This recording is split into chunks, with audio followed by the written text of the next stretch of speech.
Assalamualaikum warahmatullahi wabarakatuh. Perkenalkan sebelumnya nama saya Wahid Kurniansyah dengan NIM 315023002220. Langsung saja di sini saya akan mempresentasikan pendidikan Islam pada masa dinasti Abbasiyah.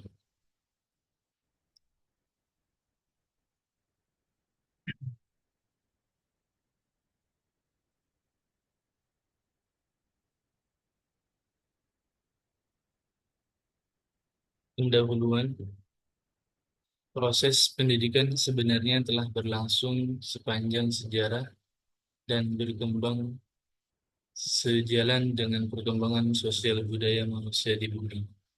Proses pewarisan dan pengembangan budaya manusia yang bersumber dan berpedoman pada ajaran Islam sebagaimana termaktub dalam Al-Quran dan terjabar dalam sunnah Rasulullah Muhammad SAW.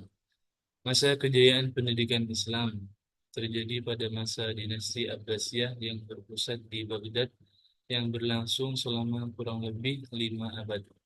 750 sampai 1258 Masehi. Hal ini dibuktikan oleh keberhasilan tokoh-tokoh Islam dalam mengembangkan keilmuan dan dengan karya-karyanya, baik dalam bidang ilmu diniyah seperti fikih, tafsir, ilmu hadis, teologi, sampai dengan bidang keilmuan umum seperti matematika, astronomi, filsafat, sastra, sampai ilmu kedokteran.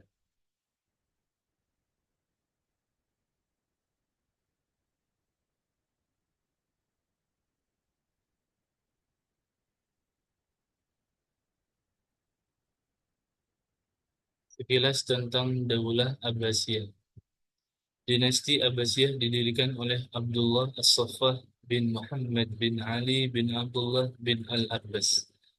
Kekuasaan Bani Abbasiyah berlangsung selama 5 abad sejak tahun 750 sampai 1258 Masehi. Melanjutkan kekuasaan dinasti Bani Umayyah. As-Saffah menjadi pendiri dinasti Arab Islam ketiga setelah Khulafaur Rasyidun dan dinasti Umayyah yang sangat besar dan berusia lama. Kemudian metode pengajaran pada masa dinasti Abbasiyah. Pengajaran yang diberikan kepada murid-murid dilakukan seorang demi seorang dan belum berkelas-kelas seperti sekarang. Jadi guru harus mengajar murid-muridnya dengan berganti-ganti. Mereka belajar dengan duduk bersila mengelilingi gurunya atau yang disebut berhalaqah.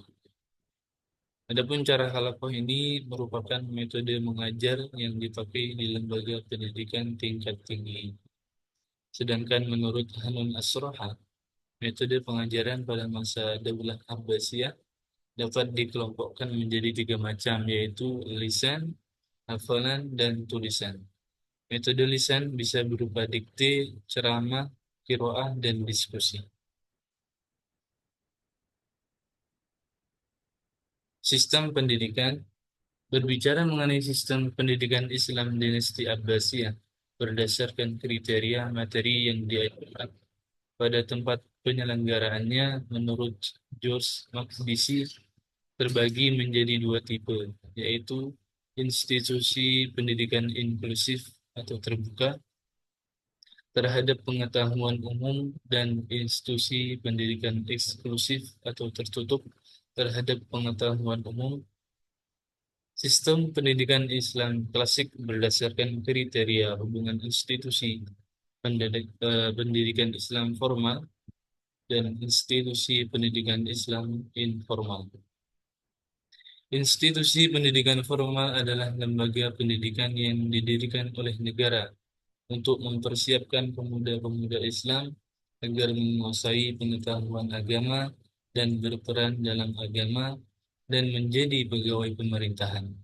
Biaya pendidikannya biasa disubsidi oleh negara dan dibantu oleh orang-orang kaya melalui harta wakaf.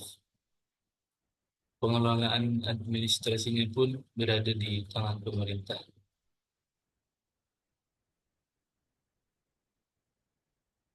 Adapun kurikulum dan materi pendidikan pada masa dinasti Abbasiyah, yaitu kurikulum yang dikembangkan dalam pendidikan Islam saat itu adalah: pertama, kurikulum pendidikan tingkat dasar yang terdiri dari pelajaran membaca, menulis, tata bahasa, hadis, prinsip-prinsip dasar matematika, dan pelajaran syair.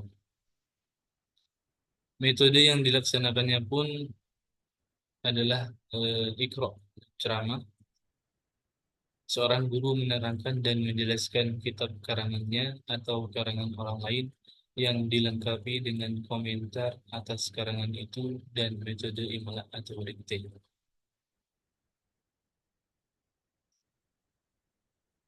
Dan kemudian tujuan pendidikan pada masa kekuasaan dinasti Abbasiyah. Yang pertama, tujuan keagamaan dan akhlak. Yang kedua, tujuan kemasyarakatan. Yang ketiga, cinta akan ilmu pengetahuan. Dan yang terakhir, tujuan kebendaan. Dan inilah gambaran ilustrasi pada masa dinasti Abbasiyah. Ini dapat kita lihat eh, yang saya tunjukkan ini adalah namanya Halaqah. Dan sebelahnya ilustrasi perkembangan ilmu pada masa dinasti Abbasiyah. Kemudian yang terakhir, penutup. Pendidikan Islam mencapai puncak kejayaan pada masa dinasti Abbasiyah, yaitu pada masa pemerintahan Harun ar-Rasyid. Pendidikan pada masa ini memiliki tujuan keagamaan dan akhlak, tujuan kemasyarakatan, cinta ilmu pengetahuan, dan tujuan kebendaan. Kehidupan murid pada pendidikan tingkat dasar memiliki ciri-ciri yang diharuskannya: belajar membaca dan menulis, diajarkan membaca dan menghafalkan Al-Quran, serta hubungan yang baik antara guru dan murid, layaknya orang tua dan anak. Pada pendidikan tingkat tinggi, kehidupan murid berbeda karena mereka diberi kebebasan untuk memilih guru yang mereka kehendaki dan diberi kebebasan untuk berpindah dari guru yang satu ke guru yang lain apabila guru itu dianggap lebih baik. Saya kira itu sekian dari saya. Kurang lebihnya mohon maaf dan kepada Allah mohon ampun. Assalamualaikum warahmatullahi wabarakatuh.